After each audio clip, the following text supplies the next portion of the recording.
I'm a failure or I'm a success. Like, why is it so extreme? Why can't we think of using language like, I'm not there yet. I'm working on it, but I'm not there yet. It's not sustainable to always keep working all the time. So when you blur the boundaries of work and life, then you're going to end up somewhere missing some detail on the project you're working on.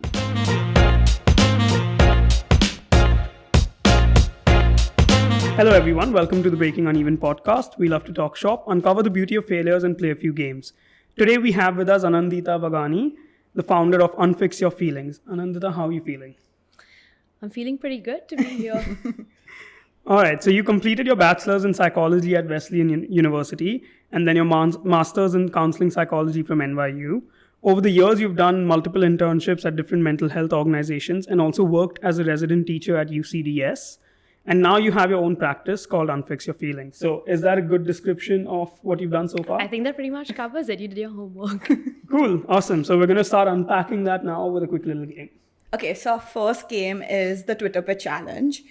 Twitter is known for its 280 character limit, and it gets a little difficult to convey your thoughts. So what we want you to do is explain to us, unfix your feelings in 20 seconds, but we won't make it easy. You also have to use one emoji and one hashtag. So we have a stopwatch, and if you are ready, we can start. Yeah, go for Okay, it. 3, 2, 1, go. A practice that helps you not run away, but face your emotions rather than using a quick fix for it. Using the brain emoji and the heart emoji, because there's always room for self-love. Hashtag unfix. Nice. Under 20 seconds. Perfect. Great. So mental health plays a key role in becoming a successful entrepreneur. And so what we want is a bit of advice from you. Generally, when you're an entrepreneur, right, you're hard on yourself. There's lack of self-care. You don't get breaks. You end up burning out more often than not. So let's start with imposter syndrome, right? That's one of the first things that anyone faces as soon as they come into their career, probably before that as well. And it's easy to doubt yourself. But the scary part is that you feel like it's never going to go away, right? And so what would you tell someone that's feeling imposter syndrome? I think a lot of people do come to me with imposter syndrome, and I've seen a connection between doing academically really well in school or really well at your job and feeling the imposter syndrome both at the same time. So it's very ironic that the people who have the most successes face it, right? So I'd always start with, writing down your strengths and weaknesses, acknowledging both. And I think that's what we call radical self-acceptance, right? So you're not saying that you don't have any flaws. You have to say that these are some things I'm working on and these are some things I'm strong at. So that sort of gives you a good internal check, right? That you're not biased either way. And I think another thing that you can do is ask someone else, like your mentors or your friends or your family members, about your strengths. And what I like, and I do this myself as well, is I have a notes document where I'll write down feedback from clients, so that every time I doubt myself, then I might look at that and say, well, this is a fact, right? This is what I got from my clients. And that sort of helps me, take out the self-doubt a little bit. And then what would you say to someone who doesn't, who feels imposter syndrome, but also doesn't take feedback too well? Because that is something that a lot of people deal with, right? So what would you say in that case? So yeah, I think taking feedback is a very big challenge because people tend to personalize, right? So I think rather than focusing on a personality trait, right, maybe the feedback is just about a project that you're doing. Or maybe you just need to find a way that you can get some mentorship or help on it. It doesn't need to be about you. You can just focus on the words, the language. And you also must know that the feedback doesn't always have to be relevant to you, right? Because I always tell my clients this, that the feedback that you get is also based on the person who's giving you the feedback, their life experiences, their own lens. So if something doesn't apply to you, have that, that trash can that we have on a computer screen, trash it. And the stuff that you really want to keep, save that to your desktop. So I think that's what I would say. Yeah, fair enough. I think it's difficult, right? Like sometimes to take like that critical feedback and like be like, okay, this is something to help me. But a lot of times it can also be from like other people's expectations of you that like you kind of don't match. But if we look at like this day and age, like hustle culture overall is really celebrated in terms of like LinkedIn posts and things like that on social media. That's all you see a lot of times. There was also like a trend, like this is my 5 to 9 before my 9 to 5, or like the same thing after like 5 to 9 after my 9 to 5. So things like that. And not like steering away from hard work or working hard and continuously, but like what strategies would you like implement to help like a work-life balance overall, to make sure that you're working in a healthy fashion versus like, yeah, just burning out early. Yeah. So I think the life part of work-life balance is more important because that sort of encapsulates everything. Something I keep telling my clients is that if your life is a garden and there are different plants in it, one can be social life, one can be relationships, one can be your hobbies, and everyone has different plants depending on their personal interests and personal circumstances. All these plants need to be watered equally for them to feel nourished. And without the plants being nourished, the other plants won't get enough. So what I mean by that is, if you spend all your time worrying about work, what if you have, and as a lot of us have, a low time at work? Then those other plants need to be there to support your growth. So I think drawing that balance is so important, and checking in with yourself once in a while to say, and there's this wheel of life that I usually get clients to draw, and I ask them to mark where they feel they are in all areas of their life. And the closer to the midpoint, the more focus they're giving those areas. So in this way, you can keep checking in with yourself once a month or once every few months to see, am I balancing it all out to sort of make me feel like a whole person, because work is a part of your personality. It's not your whole personality. And that doesn't mean you don't work hard. I actually think sometimes to work hard, you need to rest, because rest can be productive and it might serve you to work harder even.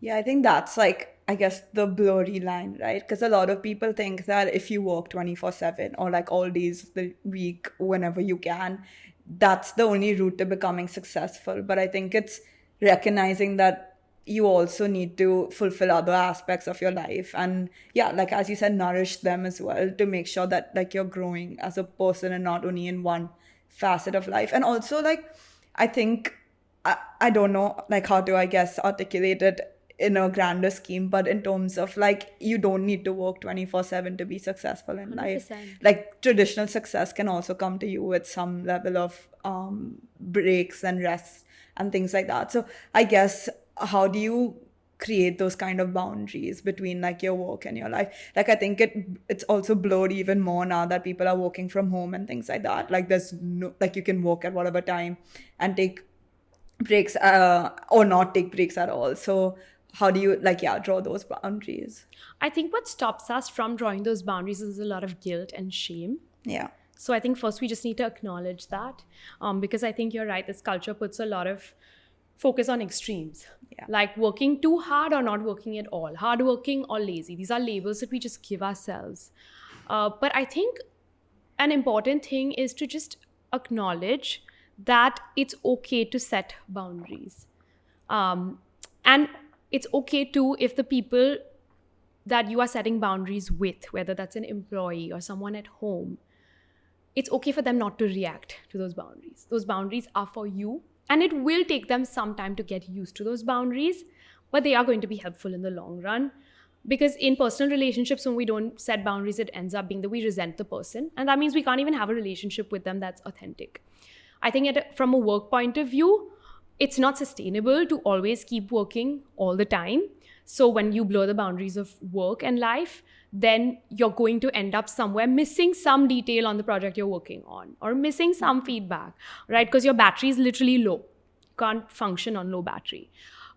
So I think setting boundaries doesn't even need to be something that is seen aggressively. Like I personally feel that there's a way of being passive on one end, there's a way of being aggressive on the other end. And in the middle of those two is assertive. We need to be at that place where it's assertive. And I think really, like, I feel like this is something that we should just be, it should be part of our everyday vocabulary. We should teach children this, how to draw boundaries, how to use words that set boundaries better. Because I think that it's something that is a skill that a lot of people learn later in life, But when you learn it early on, it sort of becomes part of your everyday vocabulary. So that's personally one of my go-to strategies. Yeah, I think for me, like in the last 2 years, if I've learned anything, it's how to set boundaries very organically. Like letting myself, one, not in my head distinguish work and home so much that setting the boundary becomes difficult. And what I mean by that is, I know that when I just moved back and I got like fully into working, if I got a message at 7 p.m. at home, it would irritate me because I'm like, this is my home time. Why are you messaging me?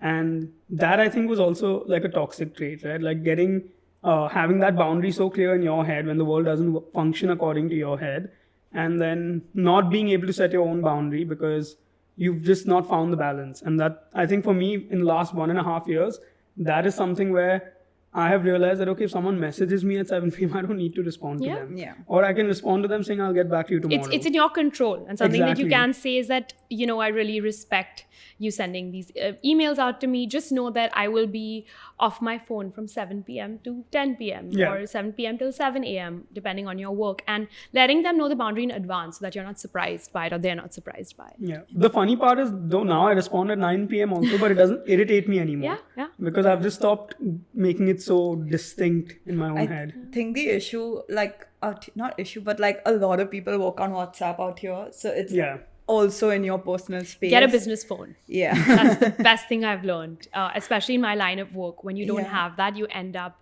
just feeling really guilty and responding to Yeah. clients all night long. But I set an expectation to say that I will respond once in 24 hours. And for an emergency, do not reach out to me because that's actually not how therapy works at all. So I'm happy to respond within 24 hours and I stick to that. Yeah. But when I go home, that work phone is aside. So I Yeah. think distinguishing those two areas of life is really important. Yeah, that's like helpful because I think for you maybe that also played a moment. Like, you're on your, like, to be fair, like a lot of times even I reply to like work texts or whatever later in the day because like sometimes that's when I'm like free, like I'm not doing anything. So like while I'm like on my bed, I'll just like reply to like all the messages, but I don't expect like answers from anyone at that point in time. But I think it's like when you receive a text, you automatically assume that they expect an answer out of you.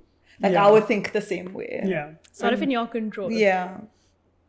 But so tell me this now. For me, for example, one of the things I used to feel a lot of earlier was anxiety and stress, right? And this is not just from not being able to respond or not wanting to respond, but also just when you are suddenly given all of that responsibility, right, as an entrepreneur, and let's say you even have people on your payroll, so you're supporting households and not just yourself anymore, you start to think of yourself in a position of real power, like your parents had for the first time in your life, and that gives you a lot of anxiety and stress.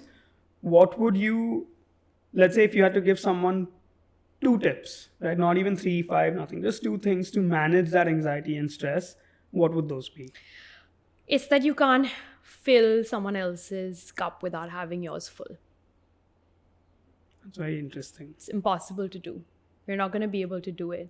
And your battery's going to die at some point, and you're not then going to even be able to give what you're giving right now.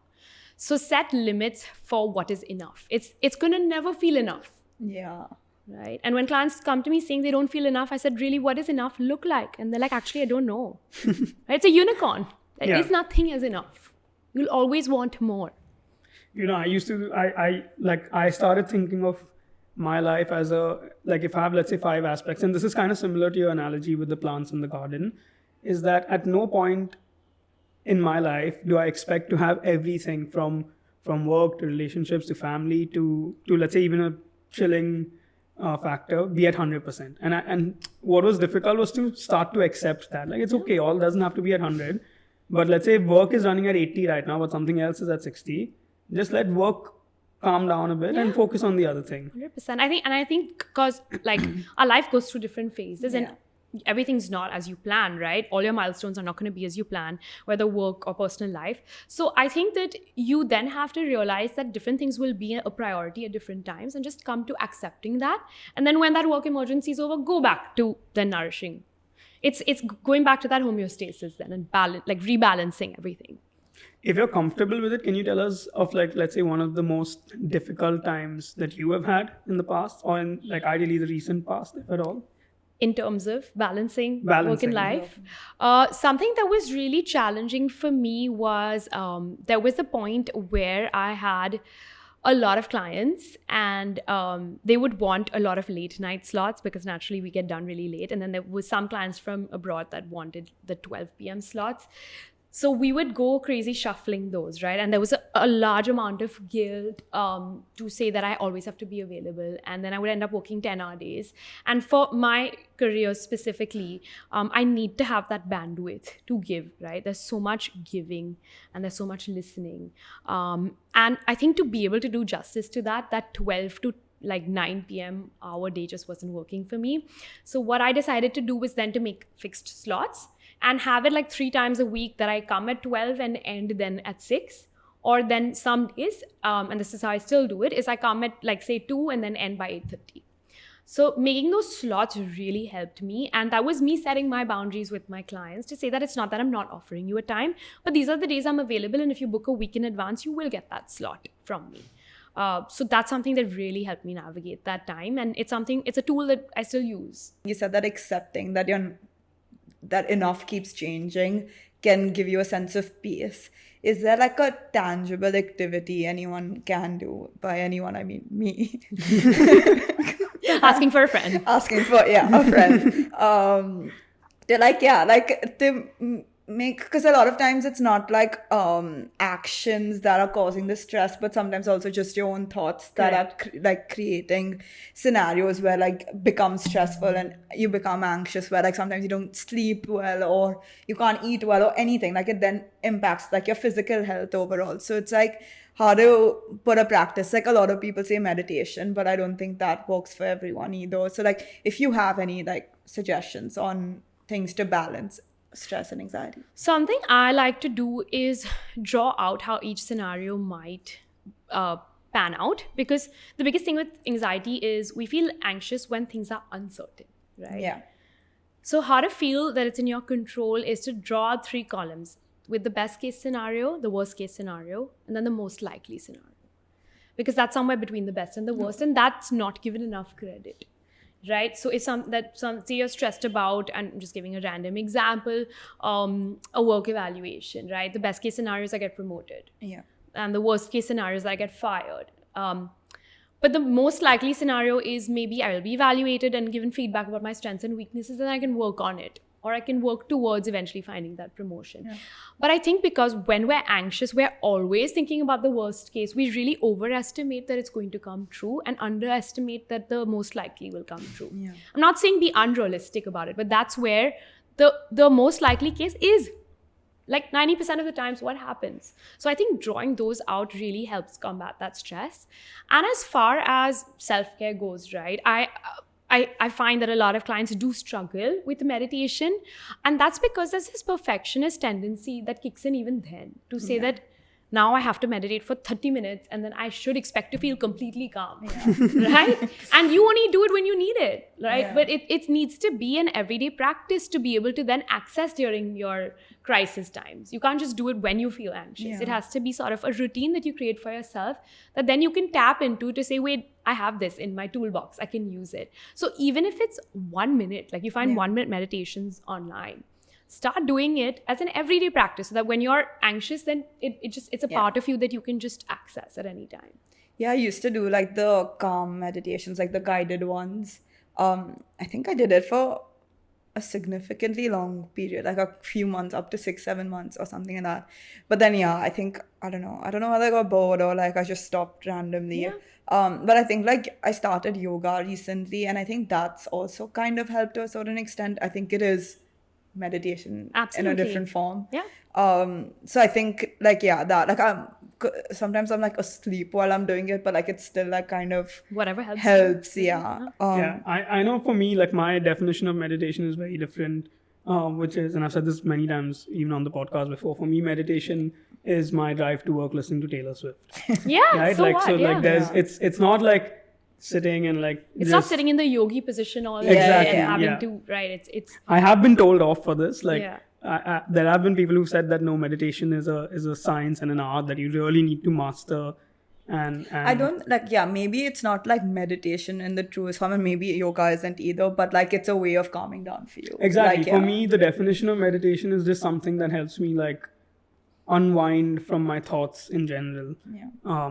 But yeah, I know that like even I have felt this, that there are people that when you really look into the meditative like arts properly, it does put you into a different zone mentally. 100%. But yeah, I just don't feel like that's something. But if that you're I going to be would- stressed about meditating, Exactly. it's going to counter the whole Yeah. point, right? So, yeah. But overall, as like when you're in business, you're an entrepreneur, you're starting something, there is gonna be failure and setbacks.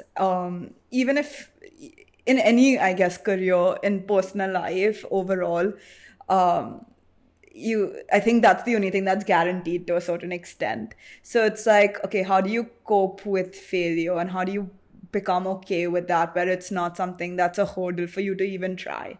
Because a lot of times it's like, okay, I don't want to do this in case I fail. Yeah. But it's like, why not try and see whether this works out? Because what if you succeed? So I guess changing that mindset is also pretty difficult. Any thoughts?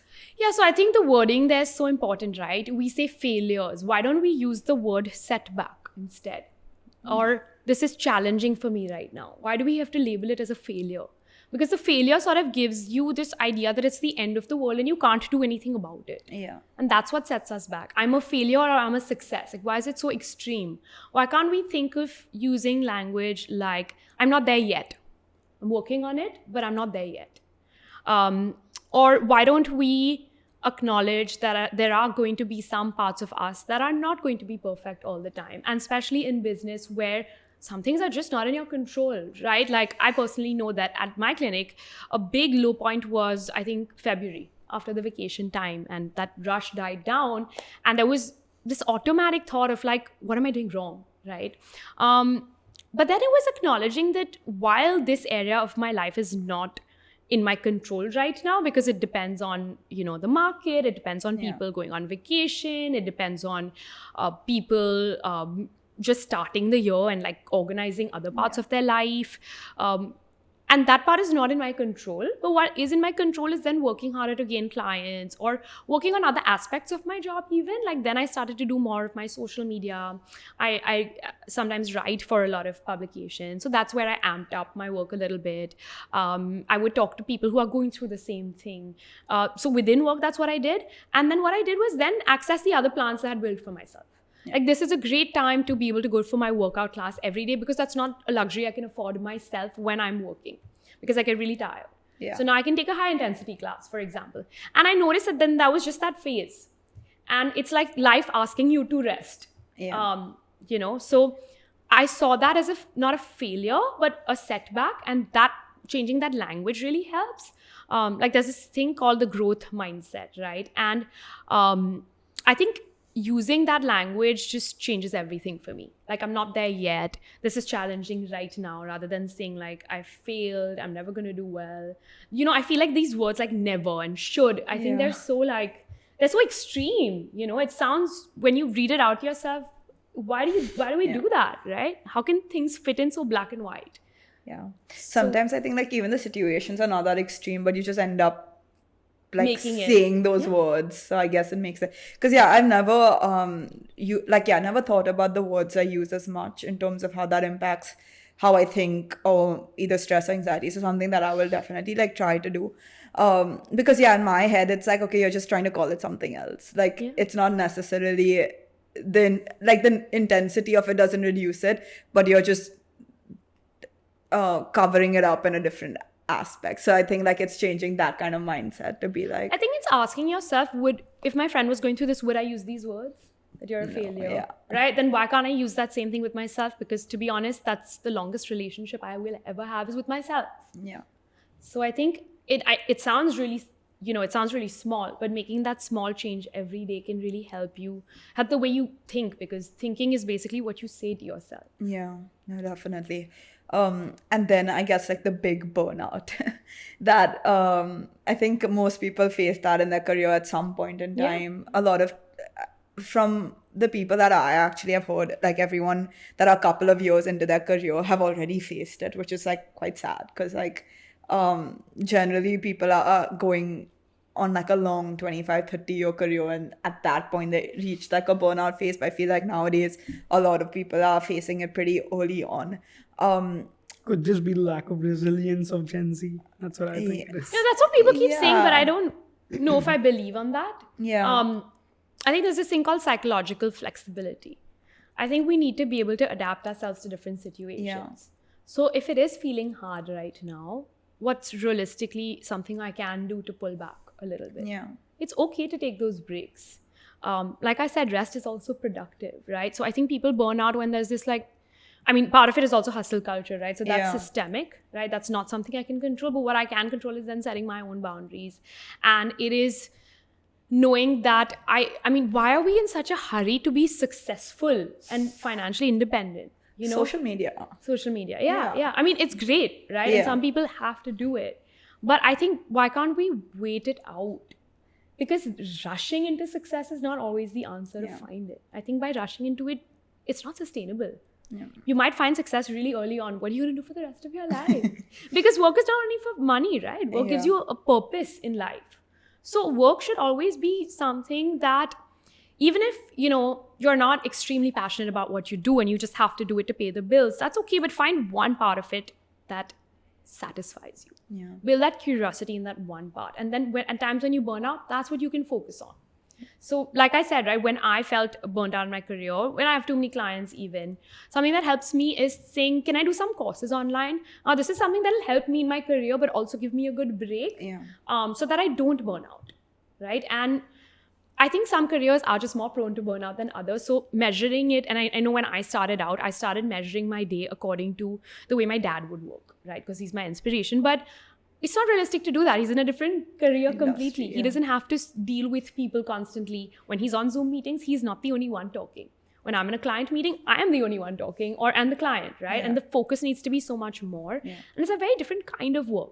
So I think expecting yourself to be like someone else, expecting your work day to look like someone else's, it's just not realistic. I think that's another mistake we make. We really, really compare. Yeah, no, fair enough. And I'm not sure. I mean, there is definitely an aspect of like how not resilient like Gen Z is, or like how easily affected. No. they're- So yeah. I didn't want to make that statement so starkly, but I'll tell you the reason I believe that happens is because of the availability of information today. Yeah. Right? Like Yeah. it's not like there weren't 19-year-old millionaires 20 years ago. Yeah, It's correct. just that someone sitting in this room, for example, we might And not the have known likelihood. about it. Yeah. Right? And now obviously the population The comparison. is so much Yeah. more. Yeah. And so like instead of one 19-year-old millionaire, there's probably 10. Yeah. Right? And but we know now, we also know about all these 10 because of social Yeah. media. So what that ends up doing is it gives us so much information to disseminate every day in our heads that we get into a space of like, wanting to be part of that information, or wanting that information to be true for About us us, yeah. on a constant daily basis. Like also from the other perspective, like just yesterday, I swear this affected me. Right? It affected me for like a minute, but I know it's nonsense, so I was able to put it out. But that video had about 50K likes. So I can't speak for these other 50,000 people. But essentially it was a video that was talking about how the most successful people in India have like 3 zodiac signs. And I think one of them was Pisces, one of them was Virgo, Pisces, and one more. Sag. And the 3 at the bottom of the I'm list. not one of those. Yeah, and the I 3 was like Sagittarius because at the bottom of the list, one of them was Libra. I didn't even care about the others because I'm a Libra. And I was like, damn, like this is like an insane, and this is the 1,000 people in India above 1,000 crore network. That was the list of people. And I was like, damn, does that mean that I am going to like not be able to make it to 1,000 crores? Yeah. And I'm like, you know what? Forget that. There are still Librans in that category, so Yeah. I don't care. And like, and then when I had all of these thoughts, all of this happened in my mind in like 30 seconds. And I was like, who cares? Like, like, I have never even cared that I was a Libra. I don't even associate that with my Yeah. personality, but still this video is making me do it. Yeah. And like, that just goes to show that the way, and all of these people that make such videos, they know exactly what's going to make you tick. Yeah. And It's their like clickbait, job, right? exactly, Yeah. their job runs on like making you tick. And I was like, damn, okay, this is something that I need to like snap myself out Yeah. of. I think it's also about deciding whether, and this is something my dad told me the other day, and I so believe in it, is that whether it's substances, whether it's emotions, whether it's news, you should control it. It should not control you. And I think that's an important learning for me, at least. Yeah, no, definitely. And I think yeah, like the whole social media thing, the comparisons come in place.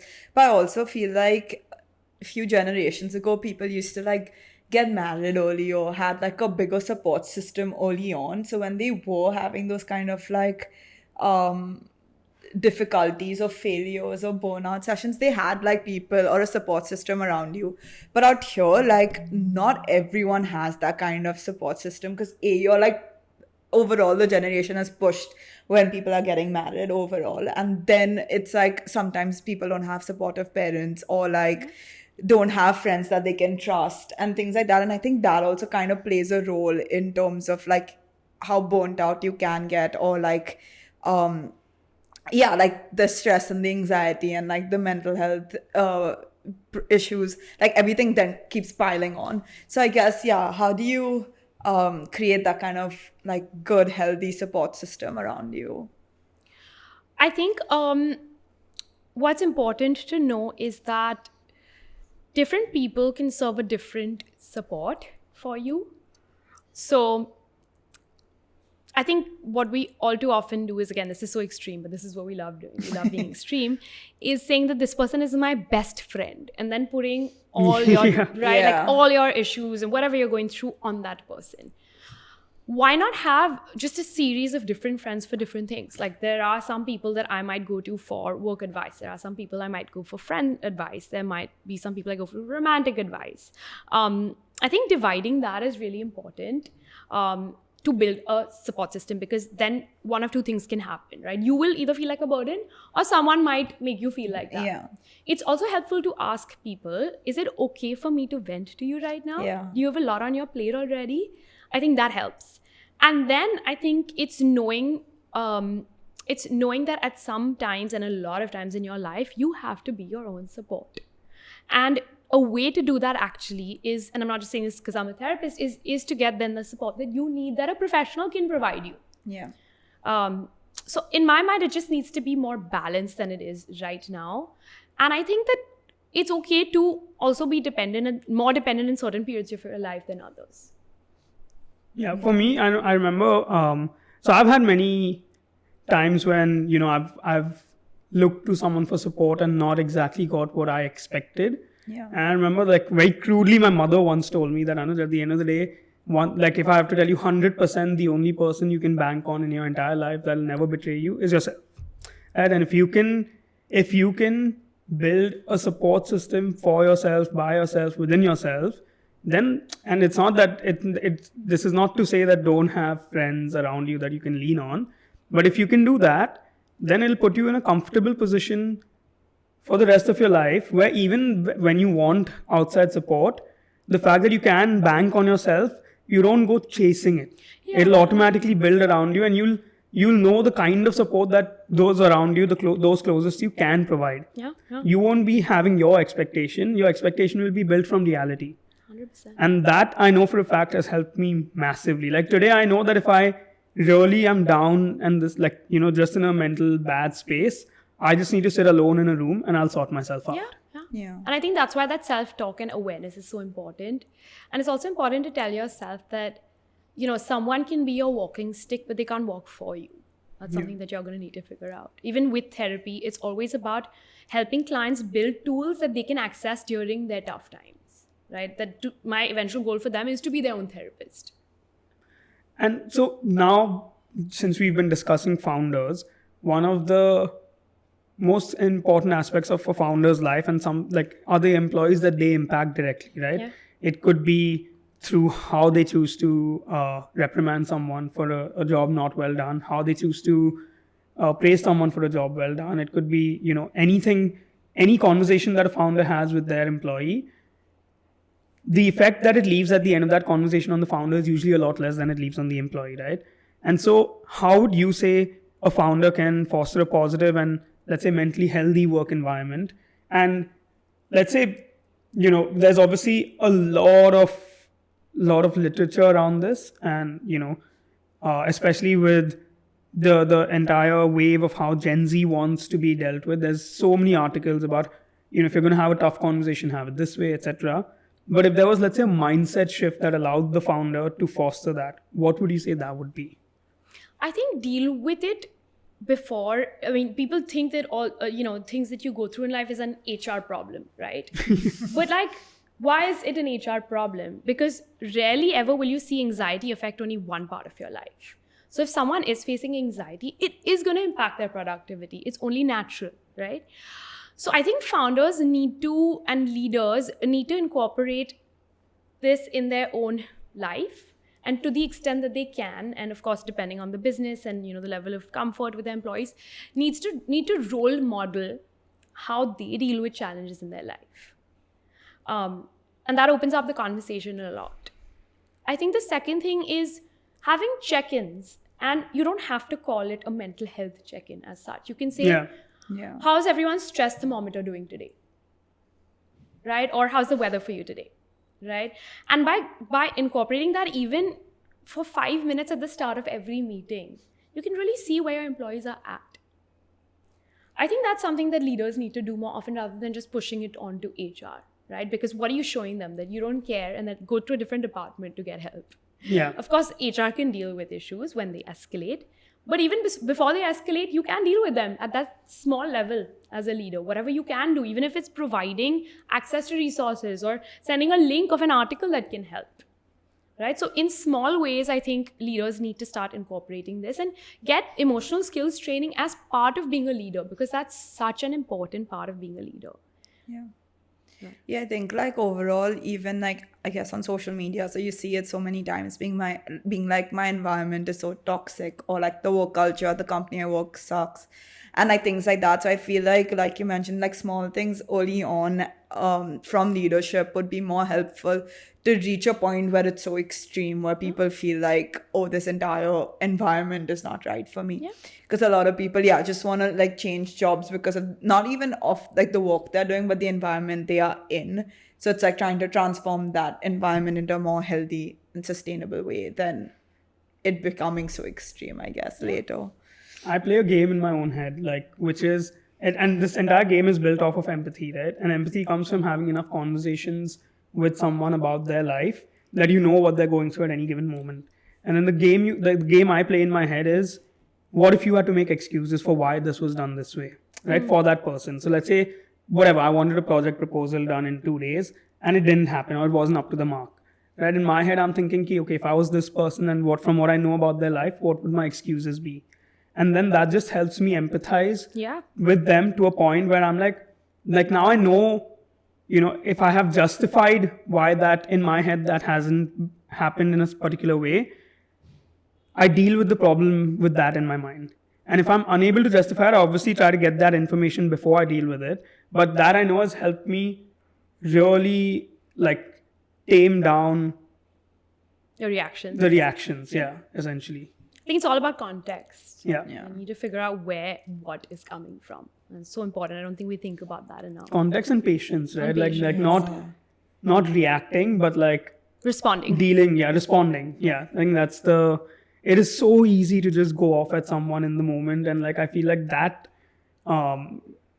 should be something that you should, and that's something I've learned from my father. Like whenever I've seen him someone has done, let's say, a really, really bad mess up in some way or the other, he doesn't ever deal with it in the moment. He always says, come back and talk to me tomorrow, because if in that moment someone is feeling really low, you're feeling quite angry or whatever emotion, but the emotions are high, and it's never needed to deal with something when the emotions are high. And I think that is something that really helps. And I've seen this even in it's odd, but I've even seen it in popular culture, like in 100%. Movies and stuff.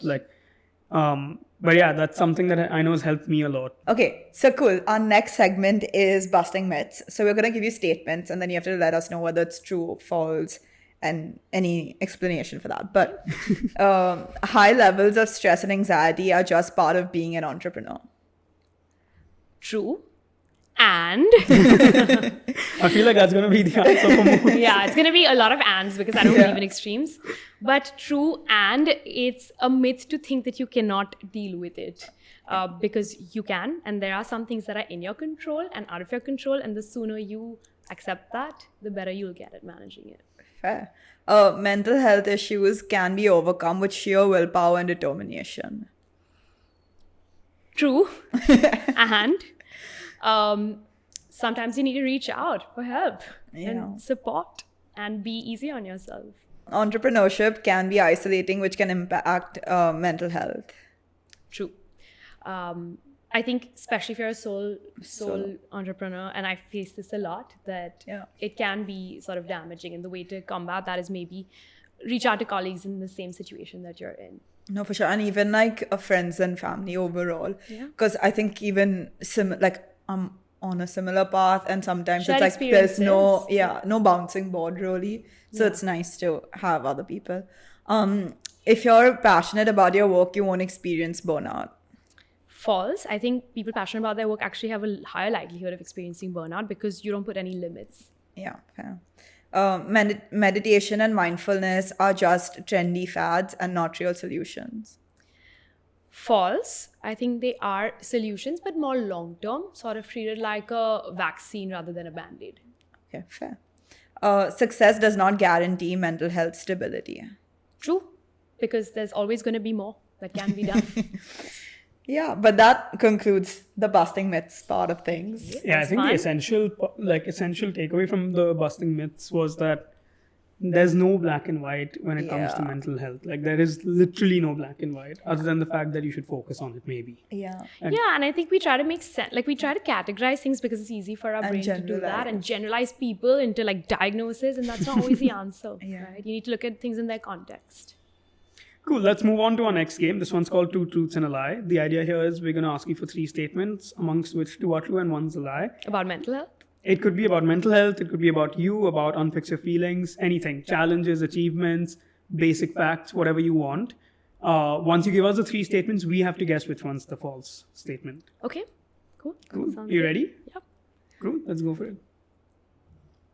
Therapy is the same thing as talking to a friend. Therapists need their own therapists. And people who have mental health disorders can still lead a meaningful life. I'm gonna go with the first one is false. That therapy is like talking to a friend.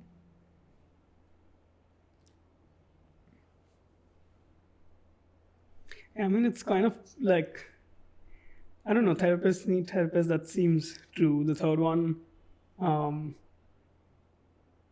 You can still leave Yeah, a meaning it's- for that, yeah. for the sake of difference, I'm going to go for the second one. That therapists need therapists. Which I That's know a is- lie? Yeah. Okay. Should I explain why? Yeah. That is like, is that true? No. Okay. So that is a lie. That is a lie. Yeah. Oh, what? They don't? They do. They do. Okay, yeah. So that's the- true. That's the truth. Maybe I put 2 truths in a lie. Yeah, you It have to is say two two truths and a truths and a lie. lie. Okay, great. I did Okay. it. Which one's the lie? The lie is the first one. Oh, Yeah, okay, okay. yeah. So, That yeah, yeah, speaking yeah. to a therapist is like speaking to Yeah, a friend, yeah. which a lot of people actually think. It's actually not the same because friends will always be biased. And therapists have objectivity. They also have professional experience that can give you skills to cope. And at the same time, while therapists and friends can be supportive, they're a very different role in your life. Yeah. And I think the good thing about therapists is that most of us have supervisors who can, we anonymously share your cases with, at least I do, that can give you sort of a bird's eye view on the case or say a second opinion. And I think people don't give enough, or like they don't understand enough what it takes to be a therapist. Like of course there's the entire educational aspect of it, but then like with experience and everything, like for me, I know it took me a long time to really grasp what it takes to be a therapist, and then why that is like needed in whether you're in a situation or just in general as well. Like there's a lot of people that do therapy even if they're not feeling like they need it. It's just a general want. But yeah, so therapists need therapists. Can you just quickly Elaborate? explain that? Yeah. So we also walk into that therapy room with our own biases again and our own life experiences. And I think we need to help deal with ourselves before we can deal with others. It's the same thing as filling your own cup. So when you feel stress and burnout, what are you doing about it? And and it's true. Actually, in grad school, they used to always tell us everyone must have a therapist in here so that you can deal with whatever comes in front of you. Because today, if you've had a death in your family and someone else comes with a death in your family, you're going to react from that place. Yeah. Right? So, and sometimes that place can help, but sometimes it can deter you. But you need to sort of deal with that emotional baggage as much as you can before you enter that space of helping someone else. I have a quick question. It's completely unrelated to this, but it's it comes from, again, movies and pop culture, which is that when you were studying, like when you just started studying, or like in the middle, or even after you finished, did you find yourself naturally, because of this entire new wealth of knowledge that you had, therapizing the people around you just in general? Like, I did, I think, in the beginning. The family can attest to that this one has this, and this one has this, this one has this. And sometimes it's helpful, Like, I think that insight led a lot of my family members to actually get help and destigmatize it. But sometimes, I think over time and over experience, and I'm realizing this more and more, is that you cannot categorize and you can't always put a label. And everything depends on the lens that you see it through. Like, an engineer is always going to see loose screws everywhere, right? Yeah. So what you look for is what you're going to find. Yeah. So you just have to accept the complexity of things sometimes. Yeah, and I think like therapists also need therapy because it's like a draining career, right? Like you're just getting an outpour of emotion on a regular. And I guess that's the difference also between having like 10-hour meetings otherwise and for you to have like 10 hours of therapy sessions, because it's like a lot of you giving, like you said, and a lot of like outpour that you're receiving that you also have to like deal with, because I'm sure most of it is like very difficult situations and a few of them would be like regular situations, so it's like a balance. I think that kind of helps. Yeah, I think it's kind of like a lawyer needs a lawyer. Like a lawyer would never represent themselves in a trial. Surgeons can't operate on themselves, right? Exactly, yeah. What you do. Yeah. And also helps because you can understand what it feels like to be on the client side of things, which is so important. Yeah. Again, Perspective empathy. taking. Has your like empathy quotient overall increased quite a bit since you're a therapist? I would Like hope without so. Yeah, I assume really that's like the hope so. maximum. No, not like I think sometimes it's also the other way, I feel Yeah. like because empathy is such a big part of being a therapist. It often is the reason that you're a therapist to start with. And I think that's such an important skill to have, more than even like knowledge about your therapeutic method. I think that's just such a core skill to have, because if you're not going to be able to do that, you'll be judgmental and you won't be able to understand why someone did what they did. Oh, for sure. But moving on to our final segment, it's the rapid fire. So to start with, how many days of leave have you taken in the last year? 20? Okay. Did you ever question whether it was worth starting your own practice? 100% all the time. The weirdest place you have worked from? My dad's office. Favorite part of the industry overall? Becoming a better human being. Your proudest moment with UnFix Your Feelings? The moment when a client graduates and you get to sort of like say, go fly now, you're ready. Yeah. You have like a lot of moments, to be fair, like to be proud of, like outside your client work as well. So that's nice. What was the one time you felt like you let UnFix Your Feelings down? I think there was a lot of times where I took leave and that felt like I wasn't dedicating enough time to my work. So it was like finding that balance back for me. Yeah. What is the scrappiest thing that you've done to build your business? Define scrappy. Like either jugadu vibes or like yesterday, someone said chindi also. Chindi is actually a better word, right? Than jugadu. No, What's it's the frugal. most- Jugadu is hacky. Okay, Yeah, happy I think then. I'm a very hacky person in general, but what I'll try and do sometimes is if I want to be on a panel or I want to write for somewhere, I don't really question whether I should question them. Yeah. Because I'm like, what's the worst that can happen? They say no. Yeah. And then you try again. So I think the coolest thing I think I've done is like reached out to someone saying, I remember you mentioning that you need someone as mental health counselor on your panel. What do you think if I was part of it? Just straight up. And I'm on it today. And I don't regret it at all. I don't even think I would regret it if I didn't get it because it's the courage to ask sometimes. Yeah, fair. What did or will you do with your first profit? I've saved it all up right now. But I think I would like to give back to people in my life that have shaped me in some way, whether that's in the form of a gift or, something that they've always really wanted from me. Nice. Which hobby of yours did your work kill? I really was interested in acting. Oh, yeah. I really wanted to be an actor. And then I realized that it's so important to have boundaries as a therapist. And when you put yourself out there as an actor or a model, that sort of blurs those boundaries. Unfortunately, those are two careers that just don't fit together because people tend to see you as stupid or, they tend to then know too much about you and see you in a very different way. And I think the power of therapy is not knowing too much about your therapist. So I think that's one thing that I didn't pursue then. Fair. Books or podcasts? Books, 100%. I just feel like books are your best friend. I mean, all of us are different learners, but I'm more a visual learner. So podcasts just go like sometimes. It like depends, right? I got to really take notes or pay attention to it. But I think personally my visual skills are better, and that's why books. iPad or notebook? It depends on the situation, honestly. For some clients, I use my notebook. For some clients, I will use my computer. Like if someone's talking really fast, then I'll use my computer. And in some cases where I need to draw things visually for myself or the client, then I'll use my notebook. Nice. Are you a morning person or a night owl? Definitely a night owl, which is actually really great for this job because most people want evening sessions, and that's where most of your attention is. Nice. Your favorite social media platform? Honestly, I think Instagram, because also, although there's a lot of things out there that can be misleading and information that can be misleading, it's also opened up a whole world of being able to get access to someone else's mental health struggles, shared experiences. And I think my own Instagram has really helped me gain clients. So definitely Instagram. But yeah, that concludes the rapid fire segment. We're almost to the end of the podcast. We ask every guest to ask our next guest a question. So your question is... You can just hit play. Hit play? Yeah.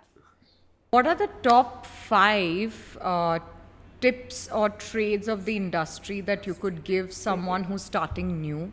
Suppose it's a new psychiatrist or psychologist. Yeah, starting their own practice. Something that really helps is risk-taking. I think I started my business off a couch in the most random way. I think the second would be never thinking that you know enough about someone. So even if you have all the knowledge, you might not have all the knowledge about them. So I think being able to understand context. Number 3, taking really, really, really good care of yourself, because there's just no way you can be in this profession specifically because it so closely mirrors your own humanity. So you gotta take care of yourself. I think the 4th thing is being okay dealing with setbacks, because it's still such a taboo topic in India that it's going to take a while to build up. And number 5, just knowing that even though, because we deal with clients who come with complex cases and they might not have the best things to say about you, just taking feedback in a way that you're not personalizing it, and always checking where that feedback is coming from. And if it's coming from a genuine place, actually repairing things with that client, and then that can be so healing to your relationship with the client, right? To say that there was a little bit of a rupture and I dealt with it. And that can also role model to a client that I can deal with, ruptures in relationships. It doesn't have to be the end of the world. So I think those would be my 5 things. No, for sure. That's great. And oh my God, I remember, I think we were in London when you made the UnFix Instagram that's right. In a account. cafe, literally. Yeah, because we were walking then to reach it. And I just, when you sat off a couch and I was like, oh correct. yeah. I was with you. Yeah. It was such a defining moment. I just meant to be a blog. Yeah. Because I think, that's what you were like, oh, I'm starting this new page and stuff. And I was like, oh, so cool. I'm very like that. impulsive. Yeah. So things come, I do things.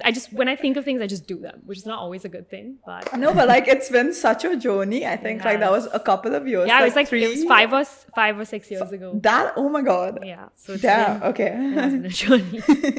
But yeah, thank you so much for coming. It's been an absolute pleasure. And I think like overall, like a lot of tips and tricks for everyone to like learn and imbibe in their own lives to like use to like, I guess, yeah, become successful.